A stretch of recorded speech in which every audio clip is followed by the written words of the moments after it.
Hey everyone, welcome back to Corporate Decoder, the place where we look at the cold, hard truth behind corporate filings. Today we're diving into Toppoint Holdings' annual report. With a name like Toppoint, you'd expect them to be, well, at the top. But let's see if their numbers actually point that way or if it's all just a carefully constructed illusion. This report could make or break your investment decisions, so buckle up. Toppoint Holdings is in the trucking business, but not just hauling anything, they focus on the recycling export supply chain. Think waste paper, scrap metal, things like that. They're a key player in moving this stuff out of New Jersey and Pennsylvania. However, recent results have been less than stellar, so let's take a look. Scrollen Annual Report. Possen Accession 13R15D of the SEC Exchange Act of 1934 scroll. This filing is their annual report, which means it's a deep dive into how they performed over the entire last year. It's like a report card, but instead of grades, we're looking at dollars and cents. One thing they use to measure how they're doing is something called number of loads completed, or NLC. Think of it as how many times they successfully moved a full truckload of stuff. For the year, they completed over 22,000 loads. It sounds like a lot, but let's see how it translates into money. Okay, here's where things get interesting.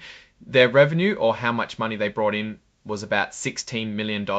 That's a pretty big number, but last year it was over $18 million. A decrease of about 11%. Basically, they lost about 1 in 10 customers. Now, to make that money, they had to spend some. Their costs of revenues, which include things like driver pay and truck maintenance, were about $13.7 million. That's also down from last year, but it's still a big chunk of change. The good news is their costs decreased by the same amount as their revenues, so their profit margins stayed the same. Then comes general and administrative expenses. This is all the behind the scenes stuff to keep the company running. This is where things went up, and that's never good. These expenses jumped almost 60% to nearly $3 million. It looks like they had to spend more on things like accounting and relocation. So after all the money coming in and going out, their net income or profit was only about $175,000. Last year, it was over $500,000. That is a huge drop. What's causing this mess? It looks like the biggest problem is the paper. Remember, that's their main business. They made less money because the scrap paper export volume went down. Demand is down, so they are shipping less loads and at lower prices. However, they are having slight success in other segments such as plastics. Of course, it's never that simple. They have a class action lawsuit claiming they misclassified truck drivers. That can be very costly. They also had an agreement with Trend to lease trucks and GPS, but it looks like they couldn't keep up with the payments. Luckily, they reached a settlement. Also, if fuel prices go up, that will hurt them if they can't pass the cost to the customers. That's always a risk in the trucking business. Being on the NYC American Exchange is important for their stock. However, if they can't maintain that listing, that would be detrimental to their stock and the public's ability to invest.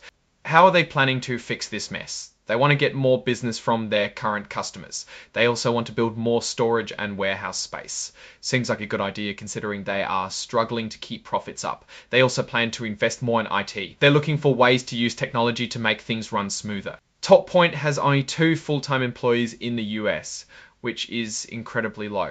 So the pressure is on, which means it's critical for those workers to perform. As of right now, this seems to be a positive thing. One last thing that seemed odd is the company's CEO, Hoaxi Chan, was paid through loans with high interest, and that was later classified as compensation. Their board of directors seems well-rounded, but all 3 board members were elected this year. They've adopted an insider trading policy that is good, but they still need to implement it. Lastly, it's important to mention that their auditor has some reservations. Although they present their opinion on the books correctly, they had to mention that the company loaned over half of the cash proceeds from their IPO to another company based in a non-OECD country that's not rated. Now that's interesting. Overall, Toppoint is in a tricky spot. They had a rough year with declining revenue and profits. Their focus on scrap paper exports is hurting them because of decreased demand.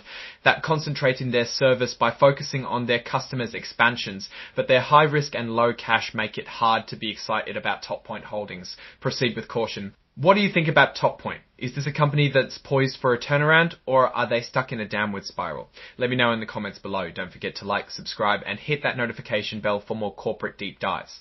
Thanks for watching.